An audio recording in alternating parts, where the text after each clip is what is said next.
जय श्री राधे कृष्णा। आज चर्चा करेंगे 2026 में ज्येष्ठ माह कृष्ण पक्ष की जो एकादशी है, उस एकादशी का क्या नाम है, एकादशी का व्रत किस दिन करें, व्रत का पारण किस दिन करें। मैं आपको विस्तार से जानकारी देने जा रहा हूँ। सरलता से समझने के लिए वीडियो को अंत तक जरूर देखना और मेरे चैनल पर अगर आप नए हैं तो मेरे चैनल को सब्सक्राइब करना, लाइक शेयर कमेंट करना।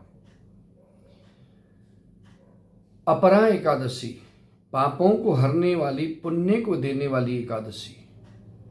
वैसे तो सभी एकादशियां बहुत ही उत्तम फलदायी होती हैं, क्योंकि एकादशी तिथि भगवान विष्णु को सबसे प्रिय है।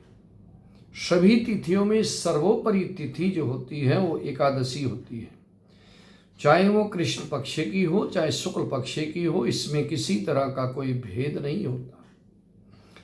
और एकादशी का व्रत करने वाला मनुष्य आयु पर्यंत सुख भोगता है, बीमारियों से छुटकारा मिलता है। एकादशी का व्रत करने वाले के पाप नष्ट हो जाते हैं। जीवन में जाने अनजाने में मन वचन कर्म के द्वारा जो भी कोई पाप हो जाते हैं, एकादशी का व्रत करने से वो सभी पाप नष्ट हो जाते हैं। पापों को हरने वाली, पुण्य को देने वाली एकादशी का व्रत करना चाहिए। एकादशी व्रत में दशमी के दिन से ही एक समय भोजन करके सात्विक भोजन करें, सात्विक विचार हों, क्रोध न करें और किसी से वाद विवाद लड़ाई झगड़ों से बचें।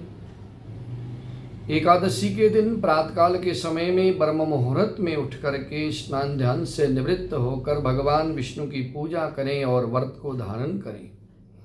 इस व्रत में नमक और अन्न वर्जित होता है, नमक अन्न नहीं खाना चाहिए। केवल फल फलाहार खा करके इस व्रत को किया जाता है।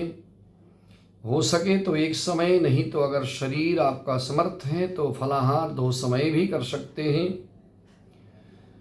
ओम नमो भगवते वासुदेवाय इस मंत्र को जपते हुए समय बिताएं और अगले दिन जिस दिन व्रत का पारण करें उस दिन प्रातःकाल को भगवान विष्णु की पूजा करके ब्राह्मण को, गौ को अन्नदान करने के पश्चात भगवान को भोग लगा करके फिर उसके बाद व्रत का पारण करें।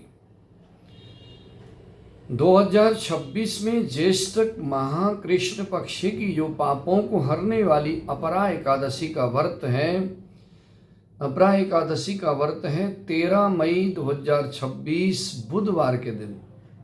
इसी दिन एकादशी का व्रत करें और इस व्रत का पारण अगले दिन यानी कि 14 मई 2026 गुरुवार के दिन प्रातः सूर्य उदय के पश्चात इस व्रत का पारण करें। इस व्रत को करने से सभी पाप नष्ट हो जाते हैं, सभी कष्टों से छुटकारा मिलता है, जीवन पर्यंत सुख मिलता है। भगवान हमेशा कृपा करते हैं।